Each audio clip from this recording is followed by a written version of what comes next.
We have the great commandment, the golden rule: do to others whatever you would have them do to you. This is the law and the prophets.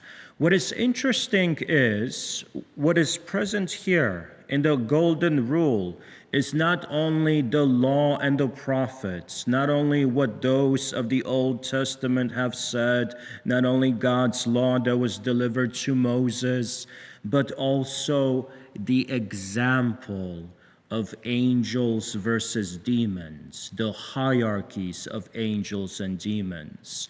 They are communities, angelic communities, demonic communities, and in these communities, life is drastically different in terms of the dynamics, the relationships, the demonic hierarchy. The demonic hierarchy in hell is represented by control and abuse and isolation. Stronger demons and the higher hierarchies taking advantage of the weaker demons. So the relationships are exemplified by control, abuse, a sense of isolation. Compare that with the angelic hierarchy. In the angelic hierarchy, you have the highest angels closest to God, who are the seraphim, and they have the deepest experience of God's love. And the seraphim, what do they do with that experience of God's love?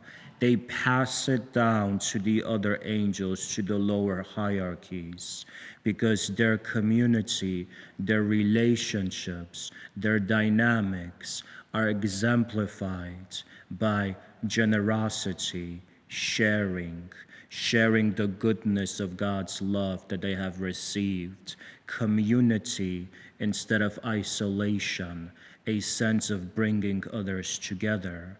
And here we see a challenge that says, I need to look at my own relationships. I need to look at the way that I treat others. Is there ever in my relationships a sense of control, a sense of any form of emotional abuse, a sense of isolating another or myself in isolation? Do I isolate from opportunities to truly be present with others, with loving them well, with being part of that reflection of the communion of saints? Because the angelic hierarchy is calling me to a greater way of living. The demonic hierarchy is also giving me an example of what to avoid. How often do we not realize that in our own relationships, when they are not being exemplary, there could be a reflection of hell. There could be a reflection of the demons. So this golden rule of Christ, to do to others whatever you would have them do to you, it also becomes a reflection of honoring human dignity. Of course, first and foremost here, human dignity as made in the image of God, the human person made in the image of God.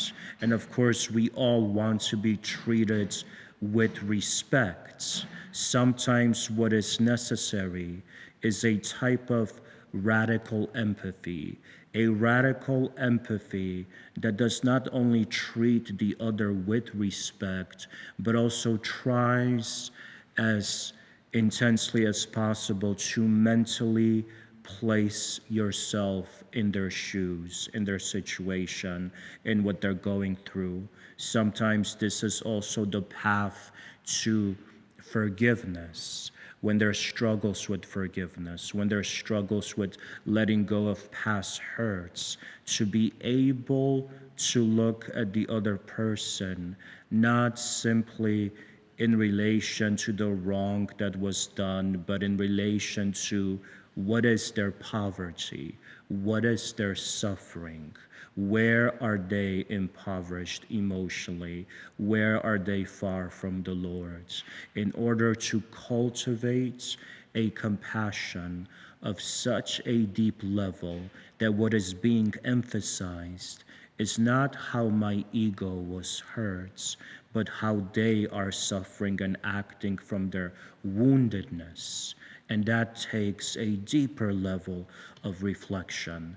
But the Lord is calling us to such a perspective. He is calling us to a perspective that sees not simply with our natural eyes, but also with supernatural eyes, that sees not simply with our human eyes, but God's eyes, because God sees what is within.